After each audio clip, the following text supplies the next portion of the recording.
Midi 14h, Sud Radio, la France dans tous ses états, Perico Légas, Maud Koffler. Venir, c'est soutenir. Tel est le slogan de l'édition 2026 du Salon de l'Agriculture qui se déroule en ce moment à Paris. Un salon un peu particulier, sans égérie, sans bovins cette année, mais avec un grand nombre d'artisans, de producteurs, d'éleveurs, de filières et de terroirs richement représentés. On en parle avec la directrice du Salon de l'Agriculture, Madame Valérie Leroy. Bonjour. Bonjour. Bonjour Valérie Leroy, merci d'être avec nous sur Sud Radio à l'antenne en direct. Est-ce que je peux vous faire un aveu ironique ? Moi qui attends le Salon d'Agriculture comme un événement annuel où je vais d'une façon très sacrée et quelquefois c'est sûr on sort au bout de la semaine fatigué d'y être allé tous les jours. Et là je peux vous dire qu'avec le peu de fréquentation, j'ai eu un certain plaisir à pouvoir circuler librement dans les allées.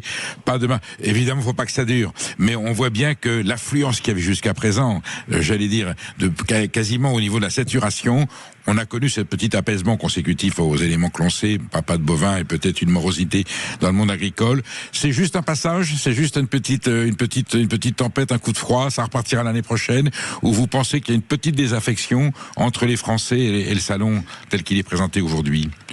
Alors, déjà pour répondre à votre petite remarque, c'est vrai que le confort de visite augmente évidemment en fonction de la fréquentation, et on a énormément d'exposants qui nous disent que leur chiffre d'affaires s'en ressent, puisque quand un visiteur a le temps de guster tranquillement, il achète aussi tranquillement. Et donc, il y en a qui s'en félicitent, non pas qu'il y ait moins de visiteurs, mais qu'il y ait plus de qualité et de temps passé avec ces visiteurs. Après, pour savoir si ça correspond à une désaffection ou à un épiphénomène sur l'année, je dirais on verra l'année prochaine, mais pour cette année, on cumule quand même beaucoup de choses. Il y a effectivement pas de vaches, il y a les vacances scolaires de la zone C, il fait terriblement beau, il y a de la neige énormément, donc peut-être que des gens sont partis à la neige. Il y a effectivement la morosité ambiante dont on parlait, il y a le pouvoir d'achat, il y a la DNC peut-être qui a fait que certains visiteurs se disent que par solidarité avec les éleveurs, ils viennent pas. Donc c'est très complexe en fait de connaître les véritables motivations et donc de savoir si ça va être un phénomène spécifique à 26 ou pour les années d'après. Évidemment, nous on espère que non. On fait en sorte que l'expérience de visite que l'on propose soit toujours aussi intéressante, mais à voir. Il y avait quand on y sommes allés, puisque nous, comme vous savez, avant-hier, notre émission était en direct depuis le stand de l'Occitanie. Il y a de grands travaux dans l'enceinte du parc de Versailles. C'est pour l'établissement d'un nouveau hall tout à fait moderne? Oui. Alors, ce sont des travaux qui sont gérés par Viparis, qui est le propriétaire du parc. Et c'est la 3e et dernière phase de 10 ans de travaux.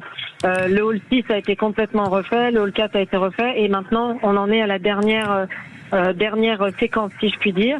Donc vous avez dû voir la déconstruction du hall 3, là où il y avait les régions historiquement avant. L'année prochaine, il y aura, en plus de la déconstruction du 3, il y aura la déconstruction du 2, dans lequel nous avons créé l'espace agri-culture avec un cinéma, une librairie, etc. Ce hall-là n'existera plus l'année prochaine. Et nous entrerons dans une phase de 3 éditions du SIA avec des travaux au cœur du parc et donc une problématique pour nous, un challenge de réorganiser tous les flux et tous les secteurs autour de ces travaux, dans les pavillons autour de ces travaux. On fait souvent le reproche au Salon international de l'agriculture, qui est devenu une institution, comme son nom l'indique, mondiale, de s'être un petit peu éloigné des valeurs paysannes. Évidemment, il y a l'agro-industrie, il y a des institutions, il y a les régions, et c'est vrai que lorsqu'on se promène, des gens, quelquefois des étrangers mondis, ou même des Français qui vont pour la première fois, on pensait rencontrer plus de ruralité, plus de paysannerie. On voit beaucoup de commerce, on voit beaucoup d'enseignes, on voit beaucoup de marques, on voit beaucoup de marketing, et finalement la part de l'agriculture, elle est faible. Alors j'explique que l'agriculture a besoin de ce niveau-là pour communiquer, mais c'est vrai qu'à un moment donné, on voit moins de paysans qu'on en voyait en 1964 à l'ouverture de la foire agricole, ainsi qu'Edgar Pisani l'avait inauguré. Les temps ont changé, je suppose. Oui. Alors, les temps ont changé. Depuis 64, on en est à la 62e édition. L'économie a changé. Il y a moins de producteurs, peut-être que les représentations sont différentes. Et là, on s'est déjà exprimé sur le sujet du respect que l'on doit au choix des éleveurs de bovins d'être venus mais sans leurs animaux. C'est clair que les visiteurs qui se promènent, ils détectent moins, entre guillemets, si je puis dire, les éleveurs, et donc ont moins l'occasion de discuter avec eux. Mais dans les régions quand même dont vous parliez, il y a plus de 500 producteurs, ça représente 12 000 produits qui sont donnés à la dégustation, à la découverte, etc. C'est quand même déjà un beau tour de France de ce que les Français, le savoir-faire français permet de faire. Donc c'est quand même une belle représentativité, avec une part de la ruralité, comme vous disiez, par nécessité aussi, tous les accompagnants de cette ruralité qui sont là pour mettre en avant les filières au travers de leur économie. On voit souvent des grandes enseignes de l'agro-industrie, de la grande distribution, dont on sait qu'elles ont parfois été en conflit avec le monde agricole sur les négociations de tarifs, sur des quotas, sur des enjeux économiques. Ils cohabitent au salon de façon, je vais pas dire hypocrite, on ne se regarde pas, où on essaie pendant 8 jours de se rencontrer, de se parler et de poser un petit peu les conflits, laisser les conflits derrière la grange.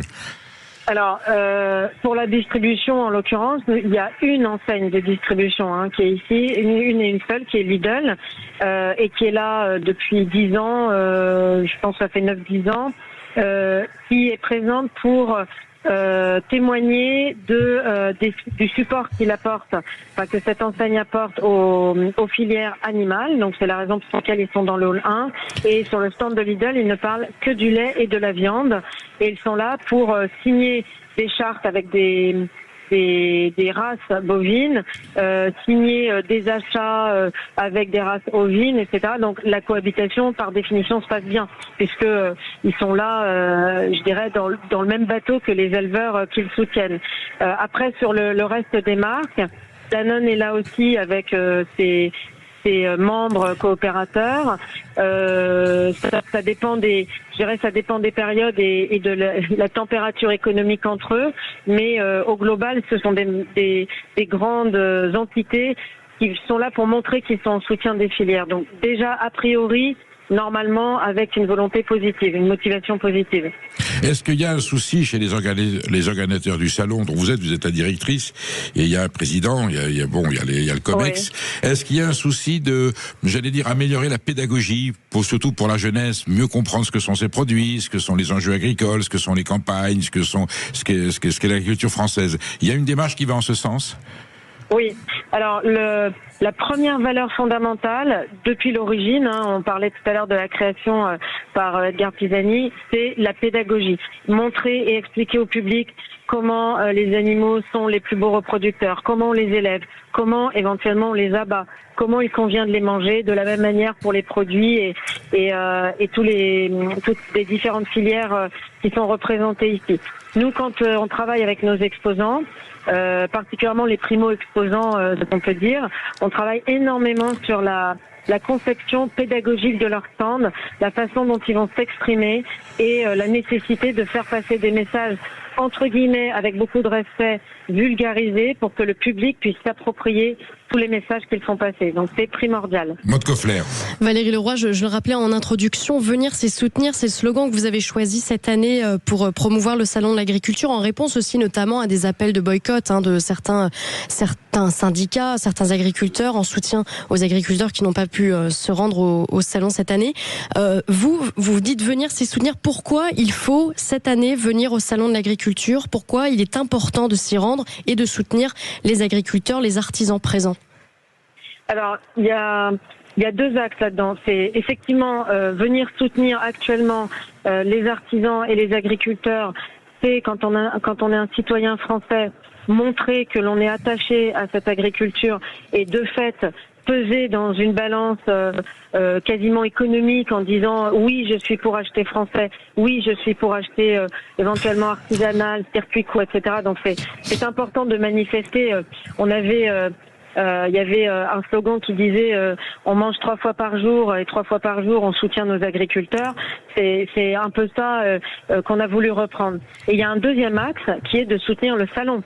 C'est-à-dire que si le secteur agricole s'organise malgré la DNC, malgré les travaux, grâce au travail qu'on fait avec eux, de collaboration pour présenter les stands dans de bonnes conditions, etc. Si tout ce travail-là, même avec un patrimoine de 60 ans derrière, avec, on va dire, une sorte de ritualisation dans les familles, parce qu'il y a beaucoup de gens qui viennent tous les ans, qui décident de ne pas venir, et peut-être l'année prochaine, ils se diront, l'année dernière, j'y suis pas allé, ça n'a pas changé grand-chose pour moi, donc je ne vais pas y aller de fait. C'est le salon lui-même qui est mis en péril. Donc je parle même pas de nombre de visiteurs à l'arrivée. C'est important de soutenir cette manifestation qui, je le rappelle, est unique en son genre au monde et qui est le plus grand événement français. Donc voilà, notre proposition, c'était que quand on est un citoyen français, qu'on est en moyenne une journée en visite sur le salon et que les 364 autres jours de l'année, on entend parler des problématiques agricoles, le jour où on peut montrer qu'on est d'accord, un des jours peut-être où on peut montrer qu'on est d'accord avec eux, c'est en ce moment et c'est une journée de visite au salon. Message reçu et transmis. Merci Valérie Roy d'avoir été avec nous sur Sud Radio. Merci. Et puis à l'année prochaine, surtout, bien entendu.